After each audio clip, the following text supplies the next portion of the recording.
నమస్తే అండి. నేను మీ భవానీ కుస్మాని. నేను బాగున్నాను. మీరు బాగున్నారు అనుకుంటున్నాను.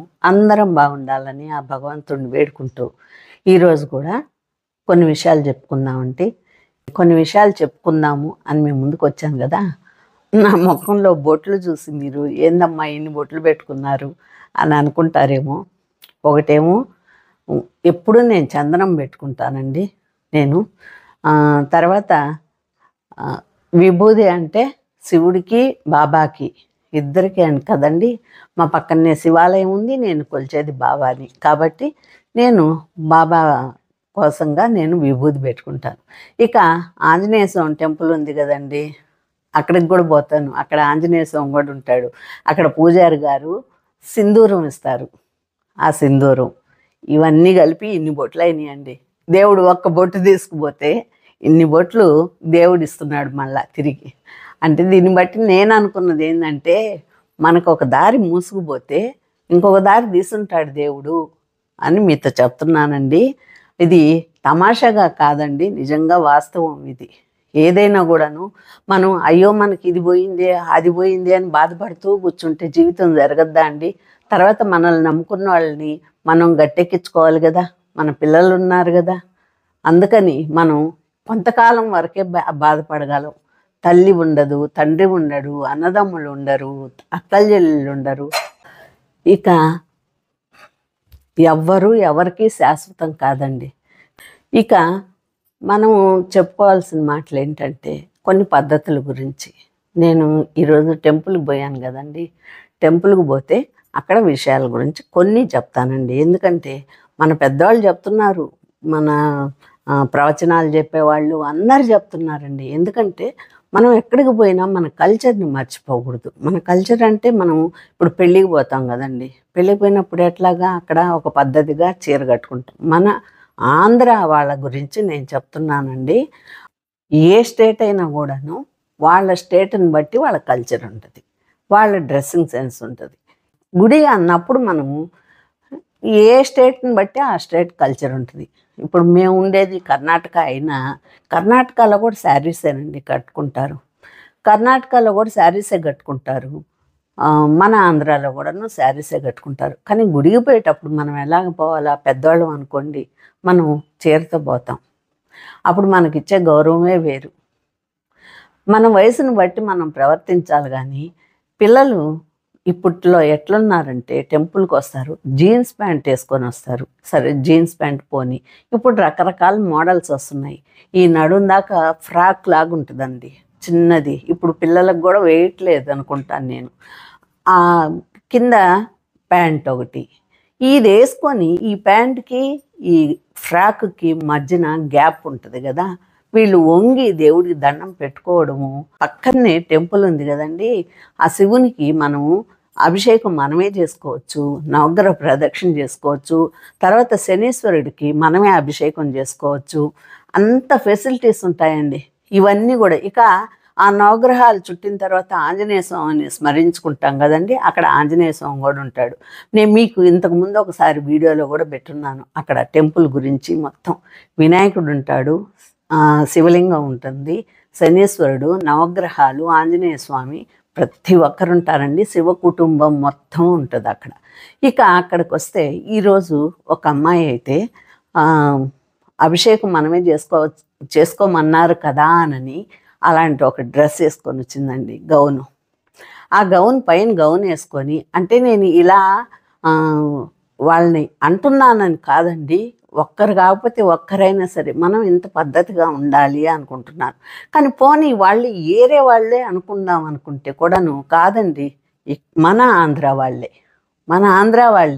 ఆంధ్ర వాళ్ళే ఎంత పద్ధతిగా ఉంటారు. వేరే స్టేట్కి పోతే ఎందుకు అలా మారిపోవాలి అని నేను అనుకుంటాను. ఇక అమ్మాయి శివలింగానికి అభిషేకం చేస్తుందండి. ముందు పూజ చేసిన వాళ్ళందరికీ నీళ్లు పోసేసి బాగా శివుడిని అందరినీ, శివలింగాన్ని, పానవటాన్ని అంతా కూడాను కడిగి క్లీన్ చేసింది. ఆ తర్వాత పాలతో అభిషేకం చేసింది. ఆ తర్వాత నీళ్లతో చేసింది. తర్వాత పసుపు ఉంది కదండి, ఆ పసుపునంతా అలికింది. మళ్ళా స్వామికి నామాలు పెట్టింది. ఇవంతా నేను ఎందుకు చెప్తున్నానంటే, ఆ అమ్మాయి అది చిన్న టెంపుల్, ఈ అమ్మాయి పూజ చేసే సమయంలో పెద్ద పెద్దవాళ్ళు వస్తారండి. ఎందుకంటే ఈ ఈ వయసులో నేనే కాకుండా నాకన్నా పెద్దవాళ్ళు వస్తారు.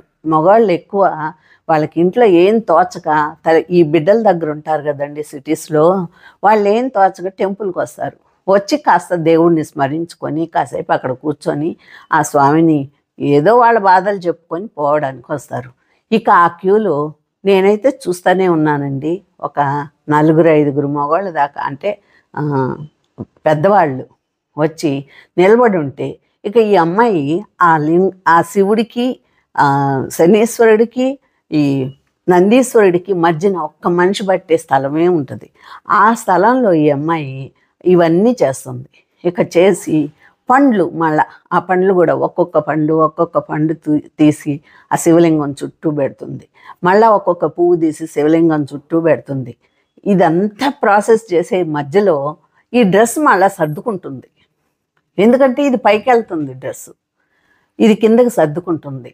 ఇలాంటి పనులన్నీ చేస్తుంటే వీళ్ళందరూ వెయిట్ చేస్తూ నిలబడుతుంటే ఇప్పుడు చూసేవాళ్ళకి ఎంత బాధగా ఉంటుంది చెప్పండి. పెద్దవాళ్ళని అంతసేపు నిలబెట్టడం అనేది పొరపాటు కదా.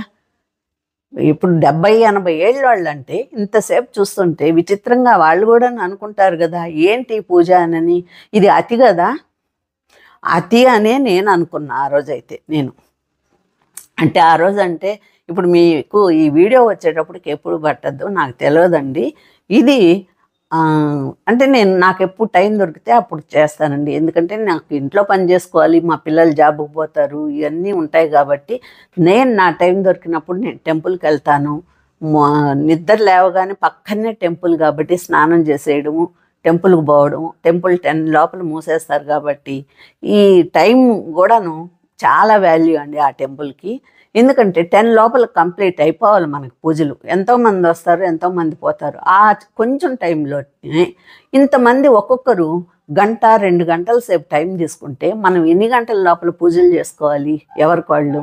కాబట్టి నేను ఈ విషయాలన్నీ వివరంగా మీకు ఎందుకు చెప్తున్నానంటే, ఈ అమ్మాయి మధ్యలో ఈ డ్రెస్ లాక్కోవడం, మళ్ళీ అక్కడ కొంచెం టైం వేస్ట్ చేసుకోవడం, ఈ అభిషేకాలు చేయడము, పసుపు పూయడము, ఆ తర్వాత బొట్లు పెట్టడము, విభూది పెట్టడము, ఇన్ని చేసి పూలు పెట్టి మళ్ళా అన్నీ చేసుకొని ఇక మళ్ళీ హారతి ఇవ్వడము. ఆ శివలింగం కిందే ఎత్తుకుపోయి హారతిని పెట్టింది. ఆ ప్రతిసారి ఆ పూజారికి ఎంత పేషెన్స్ అంటే, వీళ్ళు ఆ దీపాలు కానీ లేకపోతే ఇవి వస్తాయి కదండి ధూప్ స్టిక్స్, అవి కానీ వీళ్ళు శివలింగం కిందే పెడతారు. వేడి పెట్టచ్చా అండి? ఇప్పుడు మనం దేవుడు ఉన్నాడు అని కదా మనం కొలుస్తున్నాము. ఉన్నాడు అని కొలిచినప్పుడు ఆయనకి వేడి తగలదా? చెప్తున్నాను నేను, మీరు బాగా అర్థం చేసుకోండి. నేను నా మనసులోని బాధ ఇది. ఇలాంటి ఆచరించే వాళ్ళు ఒకరిద్దరు ఉన్నా కూడాను దాన్ని పాటిస్తారేమో అన్న ఉద్దేశంతో ఈ వీడియో చేస్తున్నానండి. ఇక ఆ టెంపుల్ సీసీ కెమెరాలు అయితే ఉంటాయండి అక్కడ. అది 2 గుళ్ళు కదా, అక్కడ ఉంటారు ఇక్కడ ఉంటారు పూజారులు కాబట్టి వీళ్ళు చేసే పనులన్నీ చూస్తుంటారు. కానీ వాళ్ళైతే ఒక్క మాట కూడా అనరండి, మీరు ఇటు చేస్తున్నారు అటు చేస్తున్నారండి. పూజారులు వాళ్ళ అన్నదమ్ముళ్ళు ఉంటారు అక్కడ. ఇక ఈ ధూప్ స్టిక్, ఈ దీపం, వెలిగించిన దీపం ఎత్తుకుపోయి ఆ శివలింగం కిందే పెడతారు. పెట్టి ఆ తర్వాత మళ్ళా అగరబత్తీలు తిప్పుతారు, ఇక్కడ తిప్పుతారు, అక్కడ ఎంతమంది దేవుళ్ళు ఉంటే అంతమందికి తిప్పుతారు. ఇవన్నీ చేసేసి ఇటు పక్కకి రాగానే వెనక ఇంకెవరో పోయేసి మళ్ళీ అభిషేకం చేసేస్తారు. ఇంతటి దానికి ఇంత శ్రమ పడి మళ్ళీ వేరే వాళ్ళని కూడా శ్రమ పెట్టడం ఎందుకు అన్న ఉద్దేశంతో నాకు చాలా బాధ అయిందండి. వీళ్ళని ఎంతమందిని నిలబెట్టినందుకు. వీళ్ళందరూ ఒకరి ముఖాలు ఒకరు చూసుకుంటుంటే, ఎందుకంటే నేనైతే అర్లీ మార్నింగ్ వెళ్ళిపోతానండి, తొందరగా వెళ్ళిపోతాను, పక్కనే కదా అని.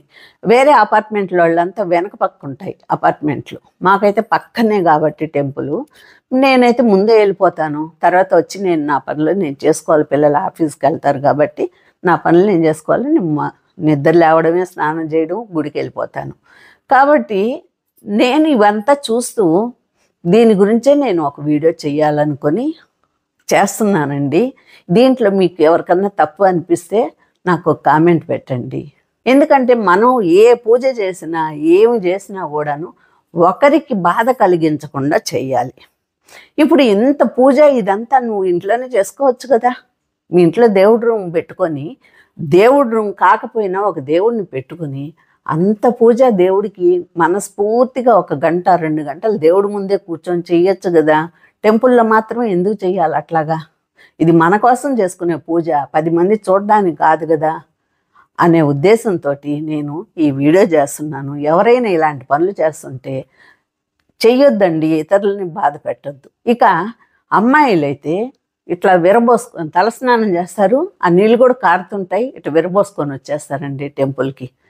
అప్పుడు కూడా లేదు. నేను వేరే ఒక టెంపుల్లో ఒక పూజారి తిట్టేది చూశాను.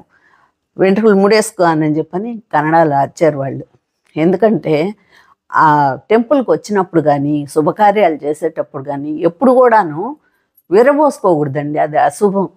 ఎందుకంటే తల విరబోసుకొని ఏ పూజలు చేయకూడదు, శుభకార్యాలు చేయకూడదు, టెంపుల్కి పోకూడదు. ఇంట్లో పూజ చేసేటప్పుడు కూడా మనం కనీసం క్లిప్ పెట్టుకొని అయినా కానీ చేసుకోవాలి పూజలు.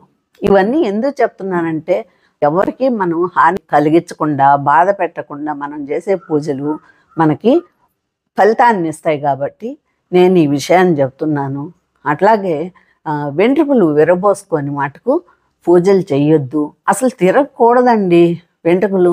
మనం ఎప్పుడైనా చూడండి, దేవీ దేవతల విగ్రహాల్లో కానీ ఫోటోల్లో కానీ అందరూ జడలు వేసుకొని ఉంటారు అమ్మవార్లు. ఇక దెయ్యాలు అవన్నీ అంటే నేను ఇవన్నీ రియల్గా చూడలేదు కదండి, మన సినిమాల్లో చూసిన విడిగాను దెయ్యము అని ఒక బొమ్మ చూపిస్తే విరబోసుకొని ఉంటుంది దెయ్యం. అవన్నీ గుర్తుపెట్టుకొని నేను మీరంతా కూడాను మీరు పూజలు చేయాలనుకుంటే వేరే వాళ్ళకి బాధ కలిగించకుండా చేసుకోండి. ఆ వీడియో కనుక మీకు నచ్చితే ఒక లైక్ చేసి కామెంట్ పెట్టండి. మళ్ళీ ఒక వీడియోతో మీ ముందుకు వస్తాను.